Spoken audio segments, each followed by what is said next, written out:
up, guys? So you've already done your warm up. Hopefully you started out with some foam rolling to get the tissue ready to go. Then you got into some strategic static stretching just to stretch out the tissue after you foam rolled it. And then you got into a little bit more of dynamic work to get your body warmed up, to get blood flow circulating into the joint spaces, and to replicate some of the same movements that you're going to do in this fantastic workout that you're about to accomplish. Starting out with a giant set of 3 exercises. The first exercise being a banded tall kneeling hinge and hold. I have my sturdy band anchored to this rack. If you don't have a rack, then maybe you can get your neighbor to come over and hold this for you as you get yourself into it. So I'm going to loop in.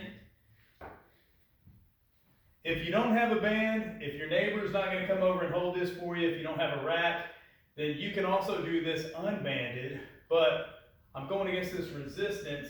So here's my hinge, and then I'm going to come up and I'm going to hold 3, 2, 1. This is getting my glutes ready to go before we squat. 3, 2, 1. So this is my hinge position. Hips are flexed. Now my hips are straightened because I'm using these glutes to drive back up against this resistance. We're going to do 10 of these, 3-second hold. If I want a little bit more, I can walk myself away from the anchor point. That increases resistance. 3, 2, 1. Nice way to get those glutes ready to go. And that doesn't matter if I'm going to be doing a hinge deadlift or the squat, which is what we're about to get into. Getting the glutes firing, engaged, and ready to go. Next up, we have bus driver squats. We've done this before. I have my weight plate. It's like it's the steering wheel for the bus driver aspect. Squat, standard position, feet are about shoulder width apart. Maybe I'm angled out just a little bit for the way that that femur sits into my own unique hip joint. Coming down, 1, 2, up. So we're going to go through 10 repetitions of these bus driver squats. So here I come to my 10th rep. It's going to be a 30-second isometric hold. So have your timer where you can see, and I want you to hold this position for 30 seconds. Notice that my quads are parallel to the ground. The great thing about this weight plate is it counterbalances me so I can have this nice, upright, pretty squat position. You can hear my voice, I'm having to work. So we're gonna hold that isometric hold in the bottom of my squat position. I can't even talk. 30 seconds, we come back up. That's what you're gonna do on the 10th and final rep of that set. This is gonna get you strong. That's what you want.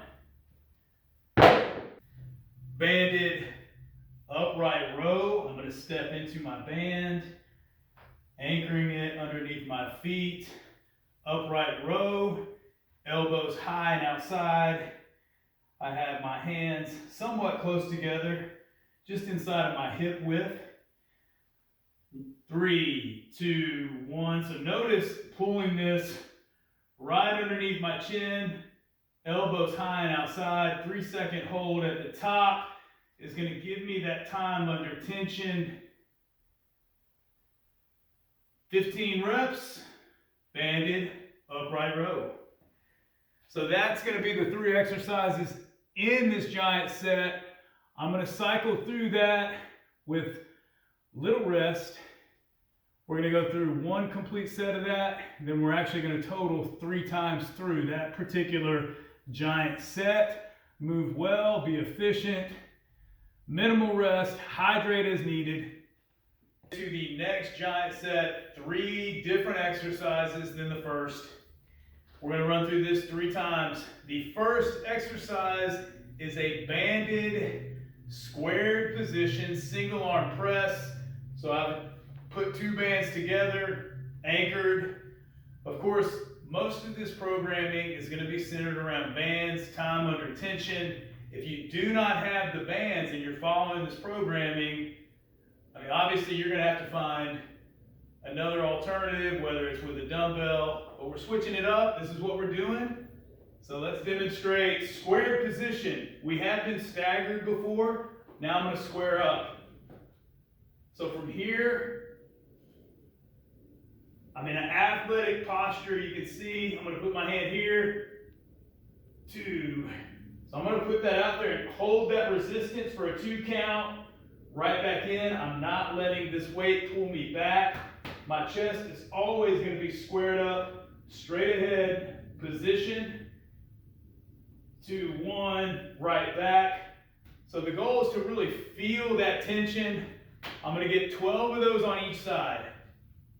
Directly from that, I'm going to get into push-up 21s.